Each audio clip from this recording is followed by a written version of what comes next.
일본 여자 작가 중에 소노 아야코라고 하는 분이 게로록이라고 하는 일본어식 표현의 책을 쓰셨어요.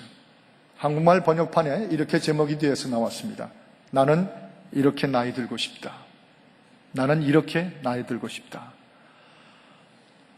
딱 제목만 들어도 우리 모두의 마음속에 동감대를 만들어줍니다. 여러분, 어떻게 나이 들고 싶으세요? 매일처럼 걷잡을 수 없이 빠른 세월이 지나가는데 나는 이렇게 늙어가고 나는 이렇게 나이 들고 싶다.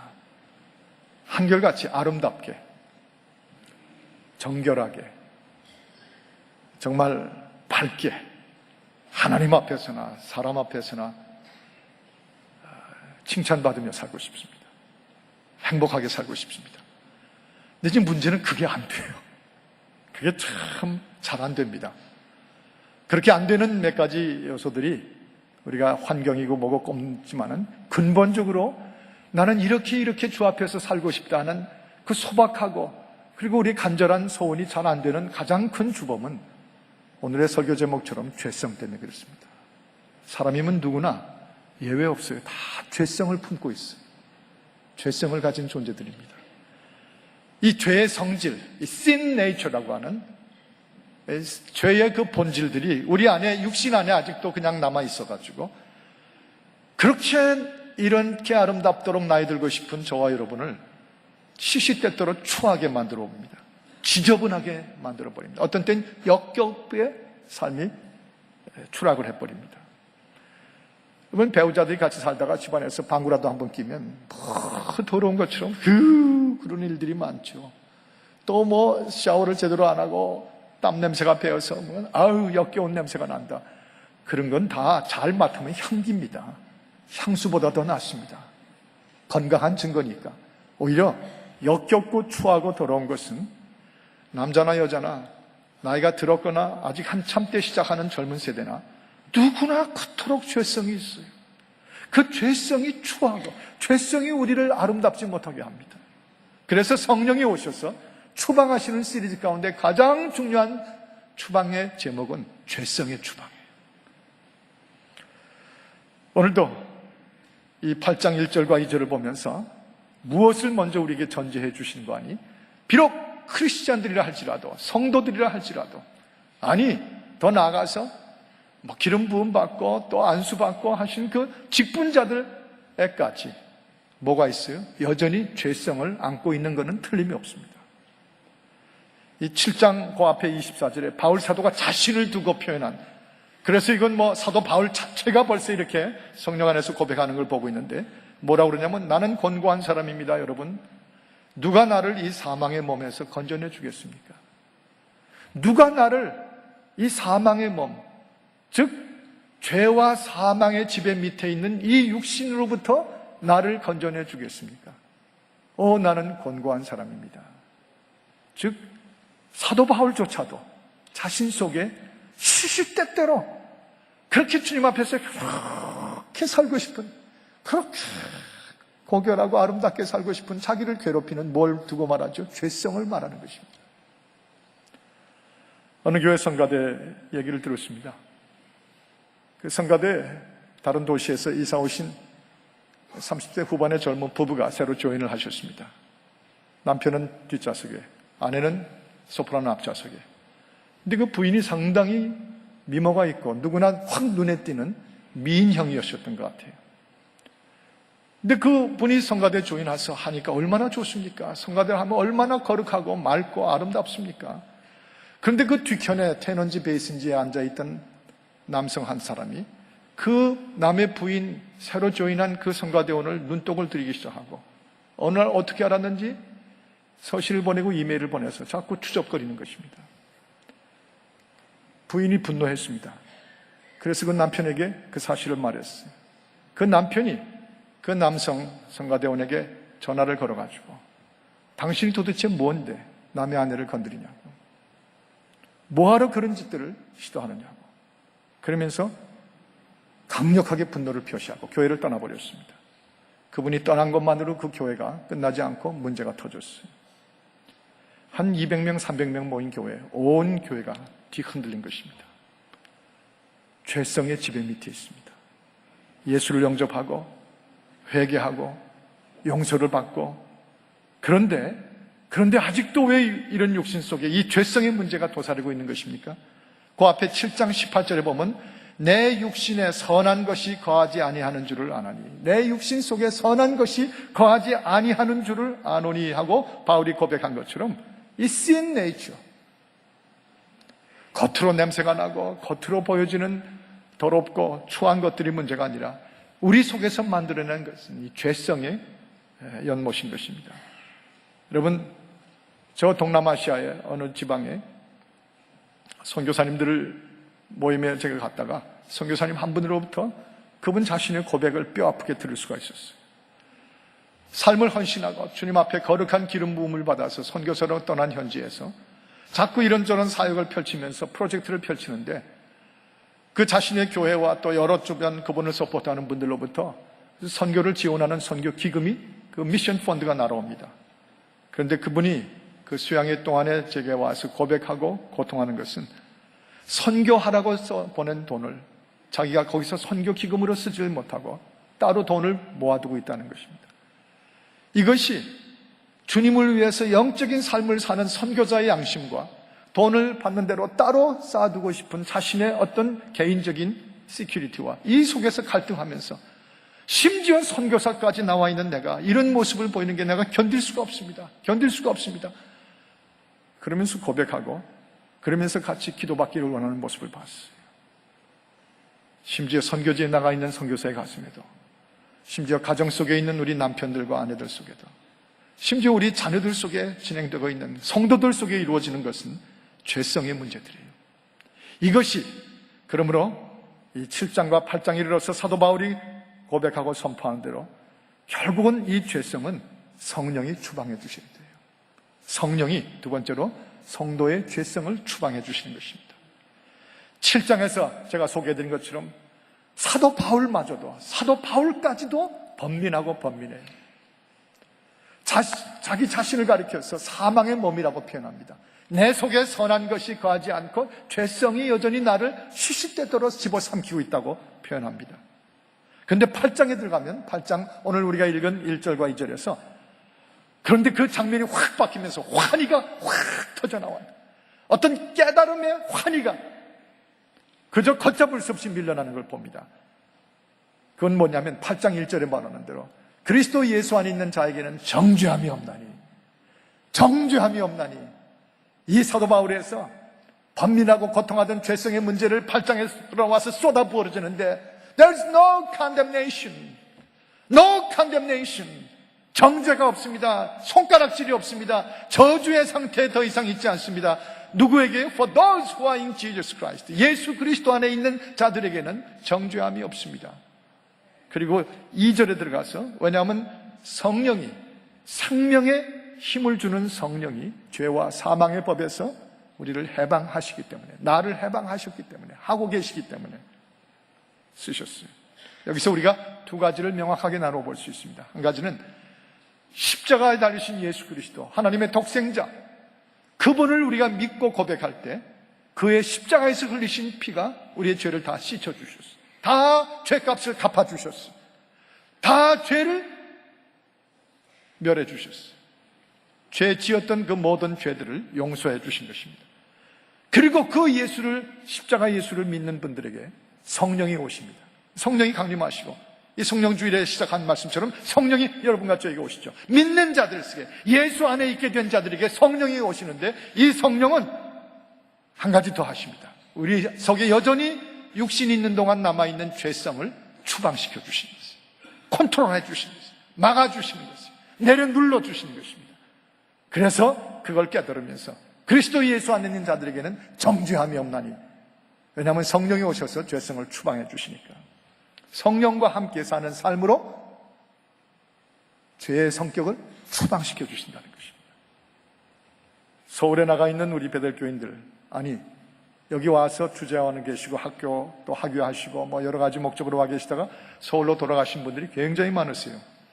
아마 동아일보나 조선일보에다가 베델교회에 다니다가 서울에 오신 분들, 한국에 오신 분들 모임을 갖는다고 광고를 내면 아마 서울 광장이 꽉 찰지 모르겠어요. 굉장히들 많이 나가 계십니다. 가끔 그런 분들 중에 연락을 취해서 제가 서울에 나가면 만나시는 분들이 계십니다. 한 분 몇 년 전에 서울로 돌아가신 분인데 아주 쾌활하고 밝은 분이에요.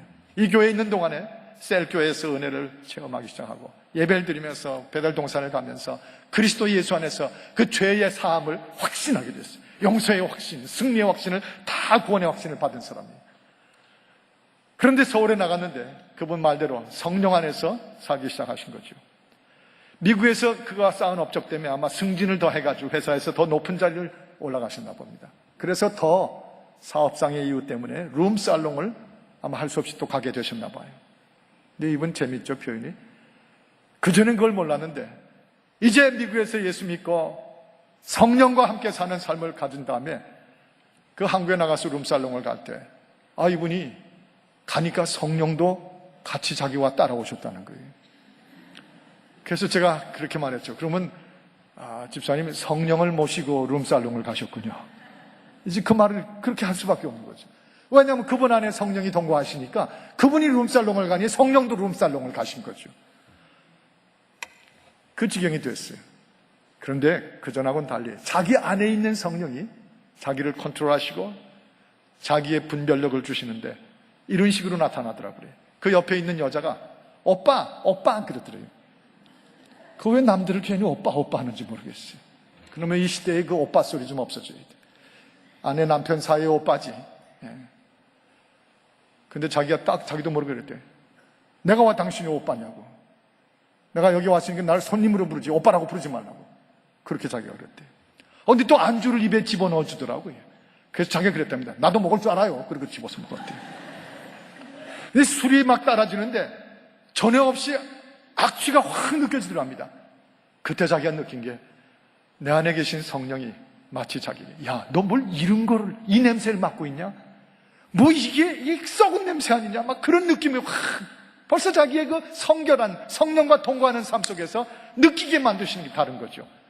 그래서 손을 안 대고 그랬더니 옆에 있는 분들이 다 불편해 하더랍니다. 중간에 자기가 익스큐즈라고 먼저 가니까 다들 좋아하더래요. 먼저 가는 거예요. 술의 악취,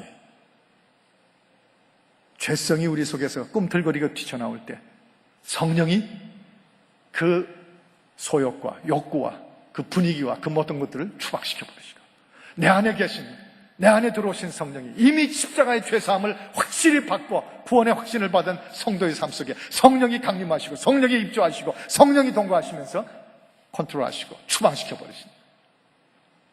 술만의 악취가 아니죠. 하나님 앞에서 우리 죄성이 가져다주는 교만도 냄새가 무지하게 큽니다. 악취가 나요. 제가 이번에 워싱턴 갔다 오는 동안에 읽은 척 컬슨이라고 하는 유명한 분의 그 Important Life라는 책이 있어요. 우리 베델교인들에게 필독 도서로 한번 권고해 드리고 싶은 책입니다. 아주 잘 썼어요. 근데 그 책 속에 보면 자신이 젊었을 때 그 해군성의 부차관보의 보좌관으로 있을 때 그때 겪었던 경험을 적어 놓으신 걸 제가 읽었습니다. 릭 오버라고 하는 해군 제독의 한 분이 있는데 그분은 미국의 그 대형 잠수함 속에 핵무기를 장착시키고 무기화시키는데 아주 천재적인 것을 발휘한 미국의 천재로 해군 제독으로 유명한 분이었답니다.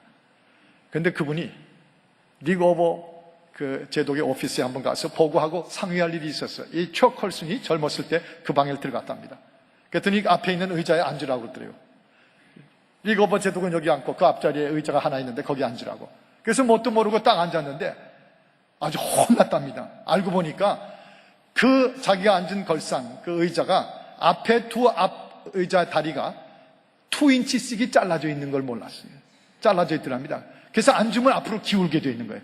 그래서 할 수 없이 겸손하게 기울어가지고 자꾸 앞으로 쏟아져 내리는 걸 지탱하면서 보고할 거를 보고하고 혼났다고 일어나서 나왔대요. 나중에 보니까 누구든지 와 앉으면 그렇게 2인치를 앞다리를 짧게 해가지고 다 이렇게 머리를 숙이고 겸손하게 이렇게 앉아 있게 만들더랍니다.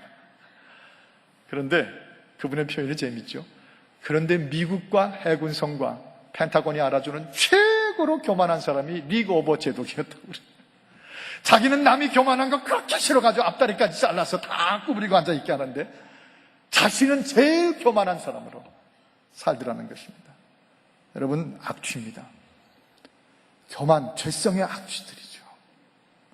그래서 C.S. 루이스의 순전한 기독교라는 책 속에 이런 구절이 나옵니다. 사람이 하나님과 사람 앞에서, 한 인간이 하나님과 사람 앞에서 나는 교만하지 않다고 생각하는 그 자체가 가장 냄새나는 교만입니다. 그러나 드디어 하나님과 사람 앞에서 내가 교만합니다 하고 고백할 때 그는 진정한 겸손입니다. 우리 가운데 난 정말 교만하지 않다고 생각하고 사는 분 계세요? 진짜 냄새나게 교만한 분들입니다. 내가 참 교만한 사람입니다. 하나님 앞에서, 사람 앞에서. 그게 오히려 겸손입니다. 죄성이 컨트롤되고 죄성의 죄의 성격과 그 기질이 성령으로 축방될 때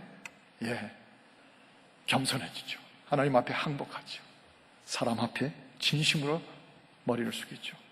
죄의 성품을 성령이 추방시켜 여러분과 제 속에 있는 성도들, 크리스찬들 속에 있는 그 죄성의 그 시시때때로 치밀어오는 것을 추방시키시는 것, 성령의 추방입니다.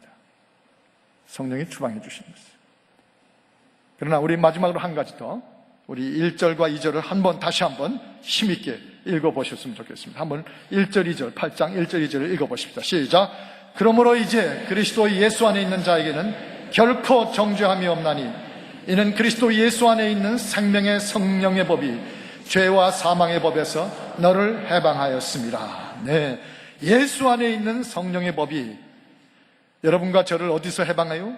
죄와 사망의 법에서. 저를 따라하십시다. 죄와 사망의 법에서 나를 성령이 해방하셨도다. 믿음대로 될지어다. 믿는 대로 받으십시오. 믿는 대로 주께서 그 사실을 우리 삶 속에 세틀다운 시켜 뿌리내리게 하실 것입니다. 여러분, 여기서 가장 중요한 것은 해방이라는 단어예요. 성령이 우리 안에서 죄성을 추방하시는 것뿐 아니라 해방시켜 주시는 것입니다.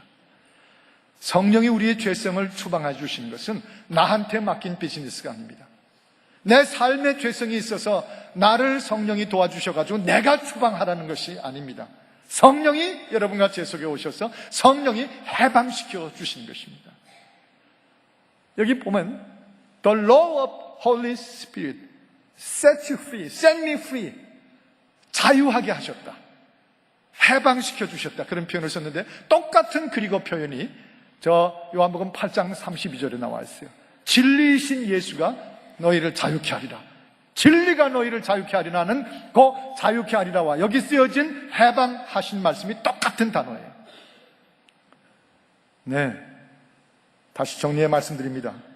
죄성을 추방하는 것은 우리 스스로가 할 수 있는 일이 못 됩니다. 누구도 그거 못해요. 아무리 뛰어난 학식과 인격이 높으셔도요, 우리가 피차에 알고 있습니다. 그 안에 있는 죄의 성질, 그 뭔가 기회만 주어지고 자기 속에 컨트롤되지 않은 그 죄성이 어떤 때만 만나면 팍 터져 나오는 것, 그거는요 스스로 추방될 일이 아닙니다. 오히려 성령이 해방시켜 주심으로 추방되는 것입니다. 그래서 여기서 말하는 추방은 해방을 가리키는 말이에요. 성령이 죄의 지배 밑에서 성도들을 해방시켜 주신 것입니다. 오늘날 한국교회 곳곳마다 가면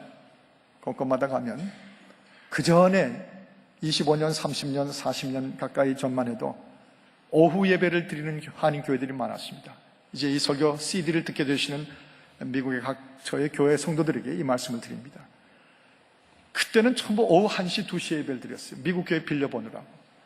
그때는 주일학교 하기가 정말 어려웠어요. 아이들이 교회 안에 볼을 가지고 들어와서 볼 차다가 전등이라도 깨면 그 다음엔 담임 목사님이나 부목사님 불려가서 그 미국 교회 목사님한테 2시간을 단단히 야단맞고 나오랬어요. 저도 그 중에 하나였습니다.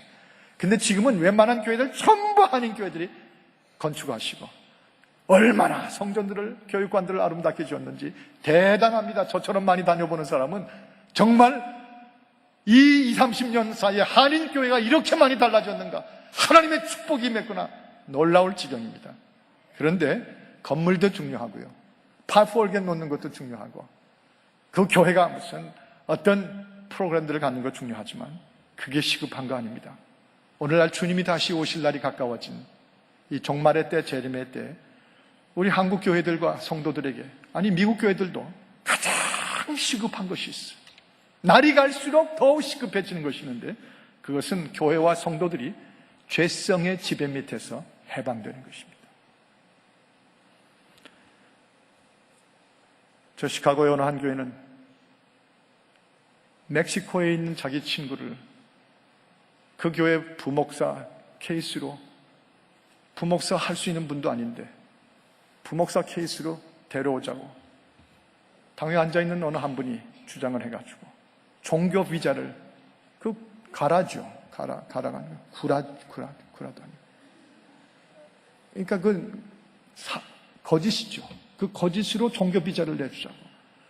그런데 목사님도 다른 분들도 너 그렇게는 교회가 그렇게 정직하지 않게 그렇게 할 수 없다고 그러는, 그거를 끝내 고집을 하고 주장해서 그 목사님 결국 그 교회를 떠나시고, 그 교회가 큰 위험으로 뒤틀리고 죄성이 그 교회를 지배하는 무서운 문제로 발전합니다.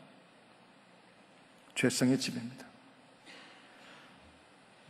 미주 땅에 있는 한 도시에서는 직분을 가진 한 분이 그 교회와 자기가 속한 교회 협의회의 기금을, 회계 재정을 맡으면서 17만 불을 훔쳐먹었어요. 그 재판이 진행 중인 것을 듣고 왔습니다. 죄성이 교회와 성도들을 지배하고 있는 것입니다. 어느 한 교회에서는 분당을 지었어요. 패가 갈라졌는데, 그런데 저쪽 더 큰 그룹이 교회에 열심으로 섬기면서 교회가 부흥하니까 성전을 건축하는데 그 건축을 이쪽 패에서는 반대한 것입니다. 그런데 성전 건축이 순조롭게 이루어지니까 나중에 뭐라고 주장을 하냐면, 내가 이제 저 성전이 다 지어지고 입당 예배 드릴 때 강단 앞에 가서 분신 자살하겠다고 편지들을 돌리고 고백한 거예요. 상상할 수 없는 정도 죄의 지배와 사망의 지배가, 여러분 외면하실 수 없어요. 내일이 아니라고 생각하실 수 없어요. 결국은 이런 문제들을 놔두면 이것이 누룩처럼 퍼져나가서 이 땅의 온 한인교회들을 뒤엎고 우리의 자녀들까지 교회를 다 떠나게 만들 것이에요. 죄의 지배 밑에, 사망의 지배 밑에, The law of sin and death, 사망과 죄의 법 밑에 있는 이 오늘날의 성도들과 교회들을 주의 성령이 오셔서 추방시키실 때, 어차피 우리 힘으로 안 되니까 성령이 해방시켜 주시면 되는 것입니다. 그 지배 밑에서 벗어나올 수가 있고 구출받을 수가 있는 것입니다. 죄의 지배 밑에서. 제가 언젠가 읽은 리차드 포스트라고 하는, 레노바레라고 하는 영성 사역을 미국 내에서 일으킨 유명한 영성 철학 신학자가 계신데 아주 훌륭한 분이에요. 저도 한번 만나서 같이 저녁을 나눈 적이 있는데, 이 리차드 포스트의 책 속에 그분이 쓴 책, 이 제목의 책이 나왔어요. Money, Sex, Power. 돈과 성과 권력. 이 세 가지가 오늘날 이 시대에 교회 밖에 있는 사람들이든지 교회 안에 있는 사람들이든지 크리스찬들인지 난 크리스찬들이든지 미국에 있는 분들이든지 저 세계 각처에 있는 사람들이든지 인간을 지배하고 육신이 남아있는 동안 아직도 꿈틀거리는 죄성이 만들어낸 이 죄의 sin nature의 세 가지 압축점이 있다는 것이에요. 세 가지로 결론을 내려지는 죄의 지배가 있다는 것이에요. 첫째는 돈의 지배라고 표현했어요. 모니, 돈의 지배. 이것은 끝끝내 하나님을 진정으로 의지하기보다는 하나님을 불신하고 돈의 힘을 더 믿는 불신의 죄라는 것이에요. 죄성이라는 것이에요. 그리고 그 돈을 구하는 이유 중에 하나가 더 안락하고 화려하고 쾌락을 누리는 삶을 그 돈으로 사기 위해서, 인간의 본질 죄성 가운데, 그래서 그 더러운 길로 돈을 추구한다는 것이에요. 어디나 가정에서나 친척사에서나 돈이 지배가 되고 있는 문제는 바로 이 죄성의 문제라는 것입니다. 그분은 또한 이 섹스, 성의 지배 밑에 신음하는 죄의 결과들을 집약을 했어요. 이 세 가지 중에 하나가 이게 큰 문제라는 것이에요. 그래서 침실의 거룩함을 더럽히고, 그래서 그 가정을 놓고도 여기저기 온갖 문제들을 서칭해가면서 음란을 찾아가면서 그 컴퓨터를 열어놓고 포르노를 봐가면서 이 성의 지배 밑에 신음하고 끌려다니는 인간의 모습들, 교회 밖이든지 아니든지 크리스찬이든지 난 크리스찬이든지 수다한 숫자들이 이 성의 사망의 지배 밑에서 신음하고 있다는 것이에요. 그 다음에 권력의 지배 밑에 신음하고 있다고 그랬어요.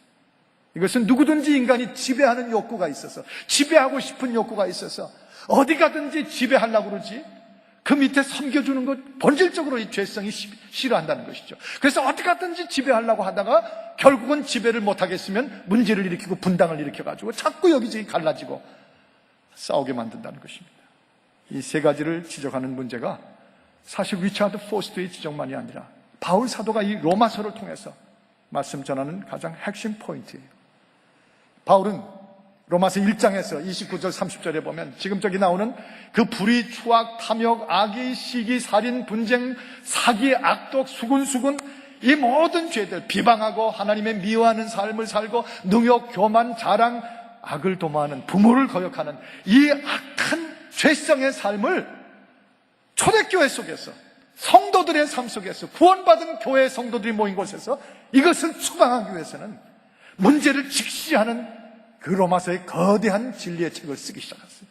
그 다음에 2장, 3장, 4장, 5장, 6장에 가서는 이것은 누구에게나 보편적인 죄라는 것입니다. 누구나 안고 있는 죄성의 문제라는 것입니다. 그런데 그리스도 예수께서 이 죄의 문제를 해결하시기 위해서 십자가에 못 박혀 죽으셨다는 것입니다. 그래서 누구든지 로마서 6장에 가면 그 예수와 함께 못 박혀서 세례받듯이 물에 잠겨 다 죄를 씻고 다시 일어나 세례함으로 하나님의 구원받은 세례자들로 살아갔습니다. 그 다음에 7장에 와서는 나도 이 중에 마찬가지였다는 거예요. 그리고선 8장에 와가지고 뭐라고 고백합니까? 그러므로 이제는 십자가로 죄 씻음을 받은 우리들이 이제는 성령으로 죄성에서부터 해방될 수 있는 것, 이것이 하나님께서 우리에게 주신 은혜입니다. 이것이 선물입니다. 죄사함 받은 채로 또 죄성에 시달리지 않게 하시고 성령을 우리에게 보내주셔서 죄의 성격, 성질, 본질을 성령이 해방할 수 있도록, 우리 스스로 안 되니까 성령이 다 해방시키게 하셨다는 것이죠. 놀라운 성령의 해방이 곧 죄성의 추방입니다. 어제 여기서 축구를 야베스 기도에 1시간 동안 6시부터 7시까지 드린 후에 오신 분은 아시겠지만 많은 분들이 오셔서 이제 예배를 끝나고 기도 열심히 주 앞에 드리고 그 다음에 7시부터는 우루과이와 한국의 16강의 첫 격돌이 벌어졌습니다. 참 한국 사람들 잘했어요. 참 잘했어요. 너무 잘했어요. 중간에 그 볼 하나만 골대를 맞지 않고 그냥 싹 들어갔으면 너무 좋았을 뻔했는데 하여튼 잘했어요. 근데 제가 광고를 했습니다. 여러분, 오늘 이제 하프타임, 전반전 끝나고 하프타임에 저 밖에 우리 아름다운 저 베델의 광장에다가 커피와 빵과 단책 갖다 놓고 여러분 마음껏 드실 수가 있으니까 나가셔서 커피를 즐기시고 빵을 즐기십시오. 그리고는 마지막 꼭 당부한 게 절대로 그걸 가지신 채 후반전을 보러 들어오지 마십시오. 하나님의 성전을 우리 깨끗하게 지키십시다. 이 성서를 우리가 몸소 내 몸 하듯이 그런 마음으로 이제 광고를 했어요. 지키십시다. 절대로 커피나 빵을 가지고 들어오지 마십시오. 라면도 잡수시다가 가지고 들어오시면 안 됩니다. 이제 하프타임이 됐는데 우리 배달 식구들이 어제 아침에 유독 제가 너무너무 감격하고 너무너무 행복했어. 그 수백 명이 저 뜰에서 커피를 마시고 그 커피도 5전짜리 10전짜리 커피, 뭐 돈도 안 내고 마시는 커피, 빵 뭐 비싸봐요. 얼마나 비싸요. 근데 그거 하나씩을 들고 그렇게 얼굴들이 행복해요. 그게 빵 때문에 커피 때문에 행복한 게 아니고 교회를 사랑하고 주님을 사랑하고 실컷들 분야분야에서 죽도록 충성하고 별 봉사를 다 하다가 또 그런 때는 또 축구 즐기면서 나와서 성도들끼리 교제하는데 그렇게 얼굴들이 풀어지고 기뻐지고 행복하고 서로 평안하고 얼마나 교회 자체에 오늘날의 베델교회를 보여주는 모습인지. 10년 전만 해도 이 교회는 참 어려움이 있었는데 죄성이 막 넘쳐서 막 온 교회가 막 뒤죽박죽 할 때도 10년 전에 있었고는 그 후에 성령이 이 교회 속에 죄성을 다 추방해 버리시고 죄의 성품을 우리에게서 해방시켜 버리셔가지고선 우리가 이렇게 정말 행복하고 어쩔 줄 모르게 기뻐하는구나. 제가 막 감격스러웠어요. 그 모습을 보다가. 이제 문제는 그 다음부터였습니다. 후반전이 시작됐거든요. 광고를 분명히 드렸음에도 불구하고 저마다 이 커피를 들고 빵을 들고 막 성전 안으로 밀려 들어오시려고 그러신 거예요. 어른도 아이들도. 그래서 급해가지고 우리 목사님들이 쫙 저 문 앞에 이렇게 섰습니다. 서가지고 안 돼요, 안 돼요. 아주 정중하게, 폴라이트하게, with good manner, 아주 좋은 매너로 나갔어요. 그런데도 어떤 분들은 그냥 수금수금 하면서 들어오려고 그러는 거예요. 아닙니다. 성전을 깨끗하게 지키셔야죠. 애들도 그러고 다 그런데, 목사님들이 딱 서 계시니까 그 좋은 방법이더라고요. 할 수 없이 그 앞에서 다 잡수시고 트래시 박스에 넣고 들어오시고. 그 바람에 오늘 여러분이 깨끗하게 이렇게 지금 예배 드리는 거예요. 그거 아셔야 돼요. 그런데 그 앞에는 의도적인 것보다는 그냥 그러고 하고 싶어 하는 그 성격이 있어가지고 그냥 들어오시다가 딱 막히시는데, 그 중에 어느 집사님 한 분은, 저는 또 목사님들처럼 거기 서기게 그래서 이쪽 편에 엔트레스에 혼자서 이제 이렇게 서 있는데, 집사님 한 분이 그쪽에서 막으니까 저 있는 문 쪽으로 막 올라다가 딱 보니까 큰 목사가 서 있거든요. 죄송해요. 그러고는 또 들어오셨어요. 그때 제가 하나 느낀 게 있어요. 다 우리 은혜를 누리는 원더풀한 people of God, 하나님의 백성들이지만은 이거는 누가 지켜야 되겠구나. 누가 지켜 쓰지 않으면 안 되는 일이구나. 스스로는 추방이 안 되고 우리는 해방을 받아야만 돼요. 예? 해방을 받아야만 돼요. 저 일본의 지배 밑에 있다가 미군이 들어와서 해방해 줬기 때문에 우리가 해방이 돼서 오늘날 월드컵도 그렇게 놀랍게 나가는 것이지, 스스로는 안 되는 거예요. 그렇습니다. 성령이 오셔서 무장 해제를 시키셔야 돼요. 여기 아까 해방하였음이라 하는 이 말씀, 자유하게 해주신 이 말씀은 원래 히라보로 엘루세로오 하는 히라보인데, 이 말은 문자 그대로 번역되는 가장 직역의 번역이 liberation, 해방해다, 자유를 주다. 이것은 군사적인 전략 용어였습니다. 한 강한 군대가 와서 쳐가지고 격파하고 그 다음에 적을 정복한 다음에 그들이 가지고 있던 무기를 다 해제시키는 거예요. 무장 해제시키는 게 liberation. 이 단어 엘루세로라고 하는 원래 뜻입니다.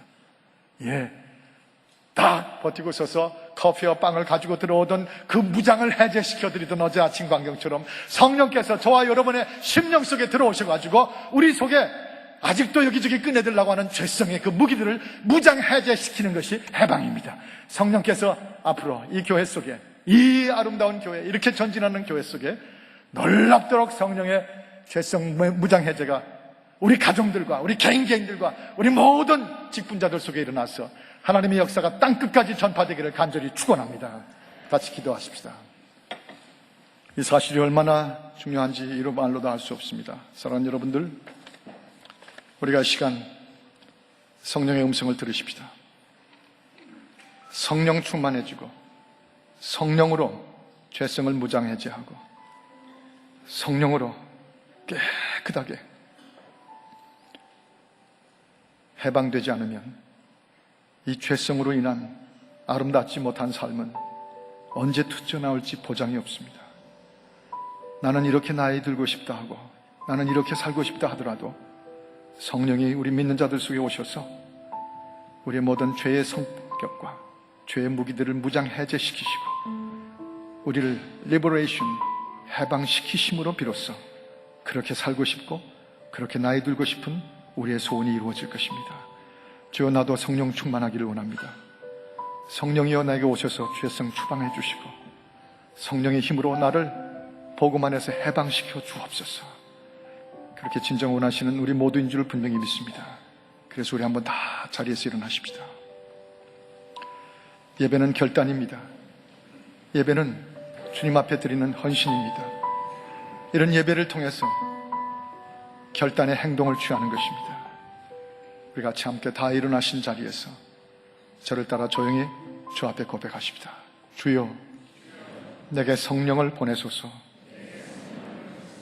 성령 충만을 주옵소서. 성령이여, 나를 해방시켜 주옵소서. 원하십니까? 믿으십니까? 이제 성령이 내 안에 계셔서 나를 온전히 죄성으로부터 무장 해제시키실 줄을 믿는 그 마음으로 조용히 주님 앞에 나 자신을 두고 기도하십시다. 주여,